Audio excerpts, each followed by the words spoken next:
Hi friends, I would like to greet you and congratulate you because you are the pioneers that are helping ground 5D on planet Earth. Uh, so this is another painting that I'm working on. It's called Lavender Field, if you can see. So initially I started out with acrylic base painting, and now I'm working in oil over it because I simply cannot handle acrylic. I really need to maybe acquaint myself with better acrylic colors that don't dry so easily, or maybe I need to figure out some techniques. But acrylics, I can't work with acrylics. It gets very difficult. I use acrylics for more decorative type of paintings, like traditional Indian paintings, like you have the pahadi paintings, but watercolor is better for that. And you have the different tribal type of art. Okay, so for that I think acrylic is a good medium, but now I'm working with oil on this. And let's resume today's video. So friends, today I want to share a unique sign of soul merge, and you must have already seen the bindi on my head. Okay, so in Indian culture the bindi is worn by married women. Okay, and you know that twin flames conduct their lives uh, not with the practical 3D logic but with the higher logic, a logic that stems from the higher dimensions. Okay, so twin flames and ascended souls basically see with their higher self, they see with their third eye, all right. And when I say seeing with your third eye, I mean to say you understand the reality manifestation, or you are able to see the manifestation on the energetic level before it manifests in physical reality. Okay, so you can see what is happening or what is going to happen before it happens. Okay, and as far as soul merge is concerned, this is the unique sign that I received and I want to share with you. So it was the third day of Navratri, okay, where we celebrate Ma Chandraganta. Okay, so the third aspect of the goddess or the Devi is Mata Chandraganta, and she's associated with the moon energy, and that was the avatar that she came in uh, during the marriage ceremony. Just before the marriage ceremony, she came into the avatar of Chandraganta, and she requested Lord Mahadev, her bridegroom, to come into a beautiful avatar, to take a beautiful avatar, so that her family members are not scared of his true self, because Lord Shiva was dressed with a tiger skin and all snakes on his body and ash smeared on his body. So he was a wild person, a wild god who loved to live in nature. So the society, or the civilized society, could not accept this form of Lord Shiva. So she took the form of Chandraganta, okay, Mata Chandraganta, to make Lord Shiva come into a beautiful avatar of what a civilized society expects a bridegroom to look like. Okay, so that was Mata Chandraganta on the third day of Navratri. So anyways, I was not keeping track of the Navratri. I was not even aware which day it was, and I had gone to the nearby city where like I stay on the outskirts of the city. I had gone to the nearby city to get my mobile repaired, and as I was sitting there waiting for my turn to come, accidentally what I did is I took my finger and I started massaging my head. Okay, and it was totally unintentional because I was sort of tired. I was just relaxing. So I took my finger and I was massaging my head, and I was sitting there. So suddenly, the girl who was at the counter, the lady who was working in the office counter, she looked at me and there were like tears in her eyes, and she got very emotional. And I started wondering, why is she looking at me and why is she so emotional? why are the tears in her eyes? I didn't say anything to her. I didn't make any gesture. Neither am I wearing anything that should cause an emotional reaction inside her. So, anyways, I came home and I went to my bathroom, and when I was washing my face, I saw that there was a bindi there. It was completely round. Okay, I saw that there was a bindi there, and then I was really scared because I thought that who put this bindi on my forehead? Okay, because I don't remember putting a bindi on my forehead, and then at night, when I was a little bit relieved from my task, I sat down, and with the cool mind I was thinking, and I remembered that I had accidentally pressed my fingers over my lips. Okay, and that same finger I had used to massage my forehead, in between my forehead, because my head was aching, and so I had created a bindi mark there. But actually, I didn't do it intentionally. It was what my higher self made me do. So it was a channeled action via my higher self. And that was also a channeled message. That was also a sign of the soul merge. Okay. Now, the soul merge is a phenomenon that happens as per divine timing. Okay, it is destiny, it is related to the planet Saturn, and in my chart I'm having a transit where Jupiter is opposite Saturn, and Jupiter is the crown chakra and Saturn is the third eye chakra. So it's the merge of the crown chakra and the third eye chakra, which is the soul merge. And when the soul merge happens and the soul reunites, for twin flames, that is the marriage. Okay, so when your soul has started to merge with you, I had full permission from the divine, my guides, my twin, in order to that I can wear a bindi. Okay, so right now I'm able to wear a bindi because I am already married, because I have cleared my karma. Okay, and I'm in the process of soul merge. Okay. So now that I'm in the process of soul merge, it is reunion on the spiritual plane, and for the reunion to manifest on the physical plane, it can take anywhere from 1 to 2 years. Okay, for the spiritual phenomenon to reflect in the 3D physical reality, it can take 1 to 2 years, or as per divine timing. See, you have to calculate things using the divine timing aspect also, because when divine does things, divine has to calculate so many different things. Okay, has to calculate many different things. All right, so this beautiful incident that happened on the third day of Navratri, where I unknowingly put a bindi on my forehead. Okay, and I came home and I was surprised, I was shocked to see that there was a bindi, and that was the reason why this girl who was working in the office at the mobile repair shop, she got emotional because she realized that inadvertently I had put a bindi on my forehead.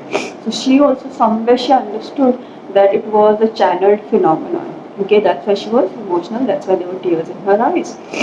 So that was a sign that now soul merge is happening. Okay, you're no longer a single separated twin. Your soul is no longer separated on the astral realm. Okay, your soul is in the process of the union. Okay, and that is how my divine, my higher self, my twin flame gave me a sign that the soul merge, it has started. Okay, and along with this sign, there were other things that happened in the context of this phenomenon. Okay, because number one thing is I received this sign. Okay, to show me that the soul merge is happening, and secondly, I realized so many things, because when I was spending time meditating, I received a lot of messages regarding karma and location. Okay, when your karma in a particular area is clear, okay, your location changes. Okay, because the place where you're located is connected to your karma. So I had karma here in India, okay, because I have Ketu in the fourth house, okay. So all my relationships were karmic relationships, and since being smart, I didn't have any relationships because because they were karmic, right? And I could see that when those people who are not spiritually inclined, all right, they will directly go into those karmic relationships, okay. But for me, I could see that they are karmic relationships, and being smart, being intelligent, I just stayed away from all of that karmic nonsense and drama. And I devoted my time to learning astrology and to my art, learning about art, astrology, and all these beautiful Vedic sciences, okay. All these things, whatever that I could find time for, alright. So I did not give any time to those karmic relationships, okay. I had interactions with people, but I can just say they were interactions, and those interactions were very, very important because they were the study project, okay. Through those interactions, I have figured out, I understood how the karmic patterns are playing out, okay. So I always managed to stay above, okay, because I invested so much time in understanding metaphysics, chakra, and I actually did the work, okay. I actually did the work. So friends, yes, when your karma is over, okay, your location changes, your location changes. So that means that I am done with India, okay. uh, because when your my Ketu is in the fourth house, which shows your mother country, and my Rahu is in Pisces in the 10th house, okay. So always remember, Rahu Ketu is the karmic axis, okay. And when your karma balances, your Rahu Ketu balances, okay. And usually it's the Ketu that's having the karma for a twin flame, because all my masculine planets are with the Ketu. So when the divine masculine karma is cleared, my Ketu is balanced, and Rahu always shows where you have to go next, where your purpose is. So Rahu is in Pisces. Pisces is the 12th house. 12th house is foreign lands. Okay, so that is where I have to go. That is where I have to ground. So yes, your location changes after your karma changes.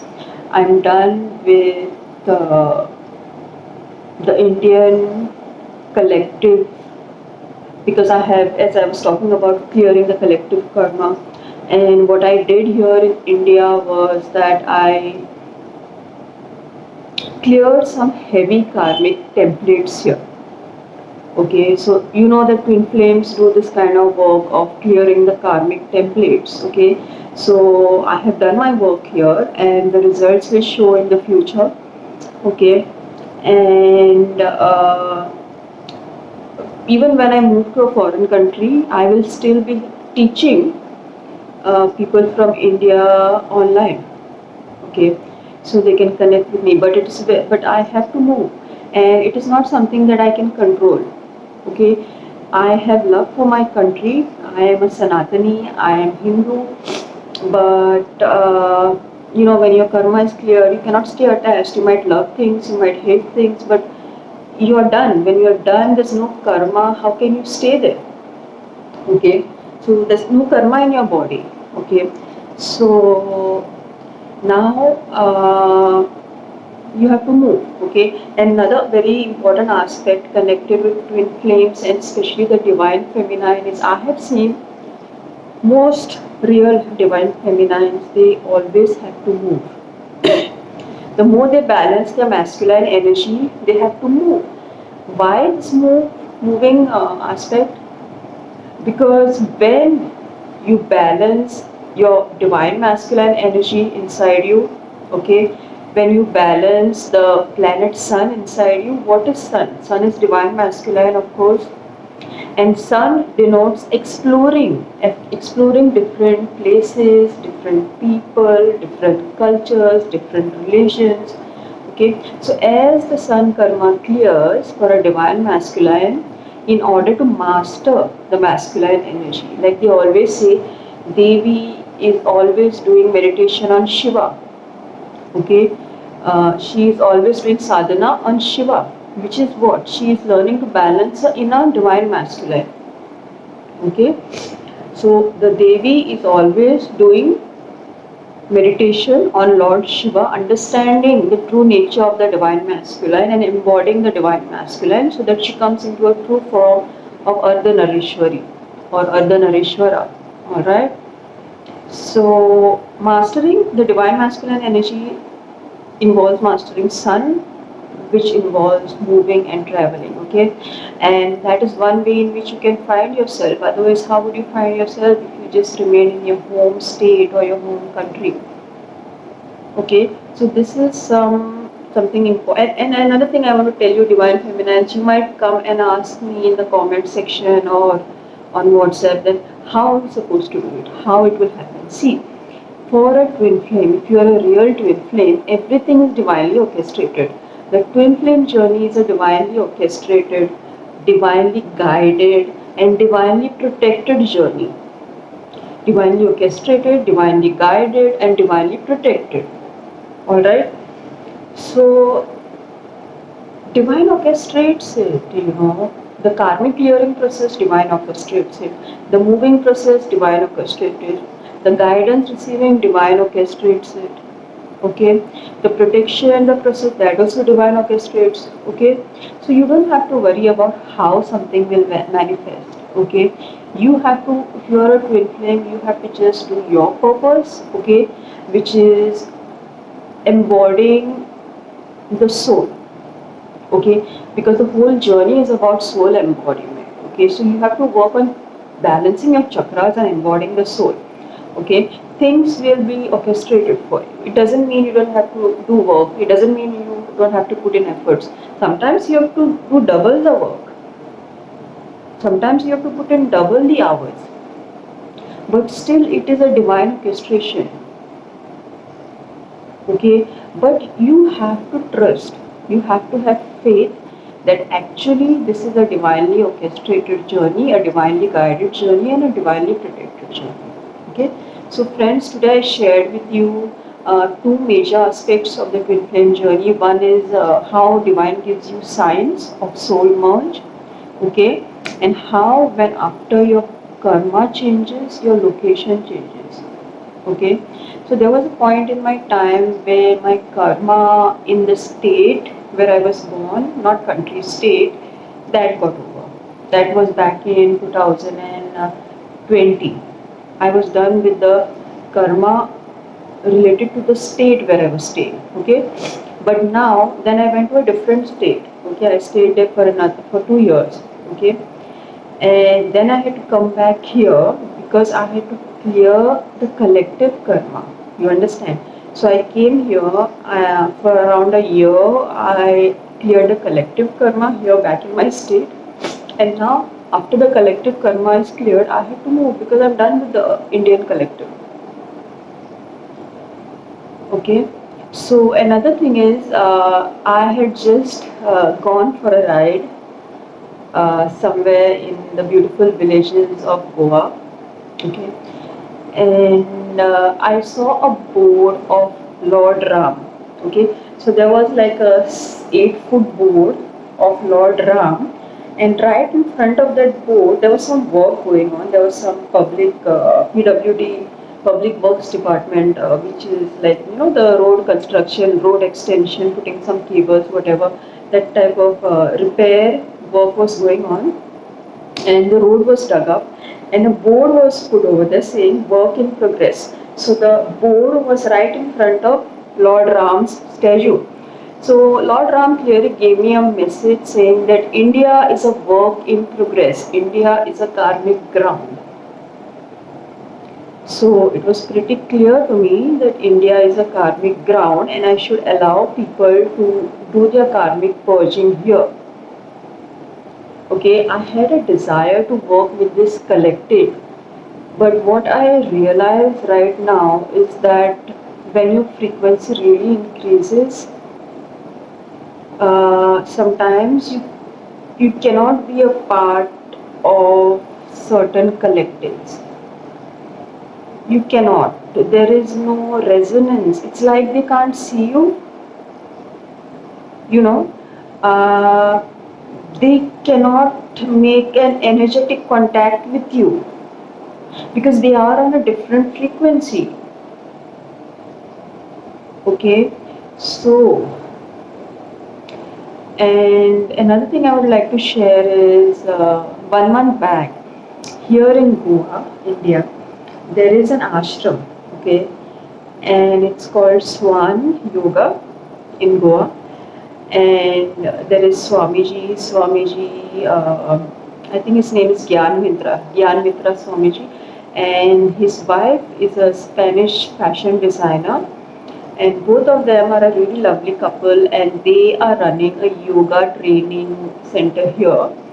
And I think they themselves, the gurus who stay there, are occult experts. They study Tantra, they study occult, and I'm not sure if they teach Tantra, but I'm sure they're teaching yoga as of now. And they're also doing yoga programs in the administrative system of Goa. Like they hold the yoga programs for the police officers also, and for the government officers also. So this community, I have been part of this community every Saturday, Sunday. I used to take part in the yajna that was happening there. And when I came into my true starseed form, what happened is the mass Indians, okay, they realized that this is a divine energy, and they started bullying me. They started saying things to me. Basically they started showing their level. Okay, when they came to know that this is a incarnation, this is a divine feminine incarnation, the mass Indians, the majority of the people, I'm not saying everybody. Let's say if you have 100%, 30% Indians know how to respect divine energies. Remaining 70% are on a very low level here in India. It's not safe for divine energies here in India. And they started attacking me, they started disturbing me, they started saying things to me. So this shows that, India is a karmic ground. Okay. And that is the reason my higher self guided me that once your frequency rises, you cannot be part of the certain collective energy. Okay, so but as I was saying, this community at Swan Yoga Center, I think mostly all the people are foreigners there, because Swami Gyan Mitra, who started the Swan Yoga Center, he himself, and there are other Swamijis along with him, other gurus along with him. These are yoga teachers, they teach Hatha Yoga, these are Tantra teachers, they teach Tantric Yoga. And his wife is a Spanish, okay, and they have a son, they have a beautiful son who is half Indian and half Spanish, okay.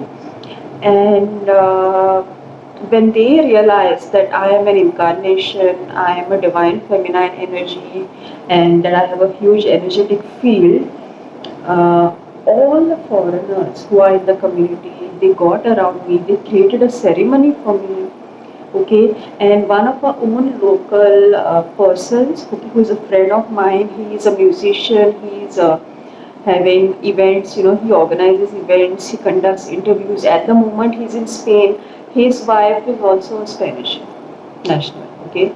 So people like us, we have a universal mindset, we have a universal mindset. Although I am a Sanatani, I am a Hindu, I say that I am a Hindu, but at the same time I have a universal mindset, I have a liberal mindset, okay.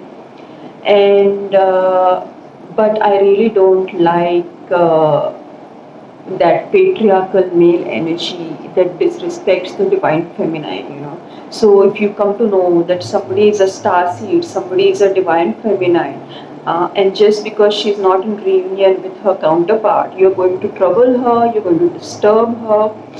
This is India. Are they making India proud, or they're causing shame for India? Okay, whatever they are doing, they are not in control, guys. It's the karma. When you have a lot of karma, you're born here in this type of places. okay, and where you don't know how to respect divinities. Okay, it's very sad, it's very disappointing. Okay, because when it comes to divine energies, there are two things that general masses in India do. They will either hide or they will attack. Okay, so in both ways you're not cooperating. So if you're not cooperating with the divine energy and the agenda that she has of healing and transforming society, what it shows, you're not ready. And we totally respect that. If you're not ready for a high frequency energy like me, then fine, it's not a place for me to be. And that's what my higher self told me. My twin is still in India, and he will be here for some time, but very recently he had been to the USA to take a course in the FBI. He has a certification course from the FBI. So I think he was in US for 2 or 3 months. And guess what? Most of my twins' connections are also people from Spain and USA. He knows Portuguese, he knows Spanish, he knows Sanskrit. So, your divine masculine always reflects your true nature. I might hide something, but divine masculine can't hide. They are Ketu energy, they will express their truth. Okay, so whatever the divine masculine is or expresses, okay, that is the truth of the twin flame soul. Okay, and there is nothing beyond that. And when we first met, he expressed his desire that he wants to move to Spain or he wants to move to USA. Okay, and today I realize why. Because since he had a balanced sun energy, he was able to calculate that very highly evolved spiritual people would not be really accepted in the karmic collective of a place like India. Okay, I'm not saying karmic energies are only in India. Karmic energies are there in USA also, karmic energies are there in Spain also. But guess what? These countries are more structured. Okay, there's more control. Okay, but in India there is no much structure, no much control. The police are taking bribes. They are just doing modeling with the uniforms. Okay, they are supporting the bullies here. Okay, they are friends with the bullies and they are wearing uniform shamelessly. So this type of shameless things happen in karmic collective. Okay, so friends, what can I say? I can just put my head down in shame because of the majority of the unawakened karmic energies here in India. It's really very bad because how I was treated. There is a difference, okay? Now listen to this point very carefully. There's a clear difference between how I was treated by the average Indian men that has a problem with the feminine energy, divine feminine energy, and how I was treated by this community at the Swan Yoga Center, which was comprising of almost foreigners, okay?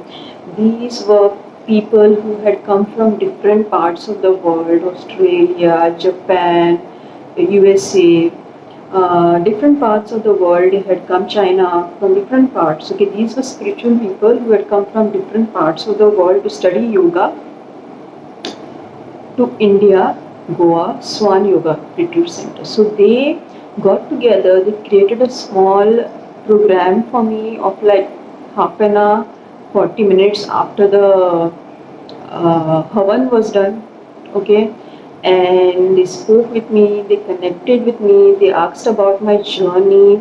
Even Swamiji's wife, who is a fashion designer from Spain, she was so humble, she was so down to earth, okay.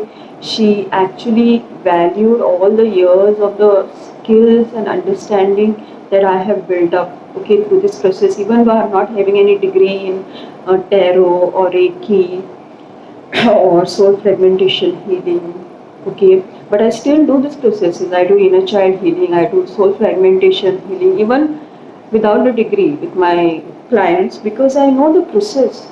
I know the process.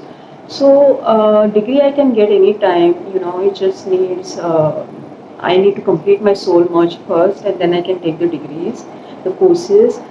But most important thing that I want to say is there was a clear contrast between how the average Indian man treated me. Okay, they have utter disrespect for the divine feminine. Let me tell you. Okay, that was in my experience. You just come in your crown chakra energy. You come in your divine feminine energy. You come to know how much the average Indian man respects divine feminine or disrespects divine feminine. Okay, for that you have to complete the journey. You have to get moksha first. Okay. So, and then on the other hand, this community at Swan Yoga Retreat Center, which comprised of people from different parts of the world, they valued me, they celebrated me, they sang songs for me. I mean, that was when I found my soul family. That was when I found myself. I'm not saying I don't have any friends from India. I have friends from India. But I'm talking about the collective energy. The collective energy here is way too dense for me to have any type of connection with. I will always have those few friends, okay, who are a little different from the masses, okay, and these friends are very important to me, okay. At the same time, I'm not idealizing the foreign countries because it's not 100% positive there.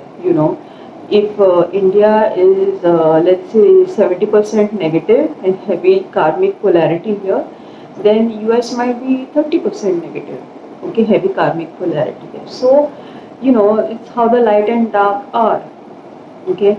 So friends, these were the things that happened in the context of this sign that was given to me of the bindya, being able to apply the bindi. Okay, so when the soul merge happens, you come into your true self, and my true self doesn't belong in India, that's for sure. So friends, with this I'm going to end my video today. If you like this video, please give it a like. I would like to hear your comments below, okay, and feel free to donate to my channel, okay, subscribe, and I will see you again in the next video.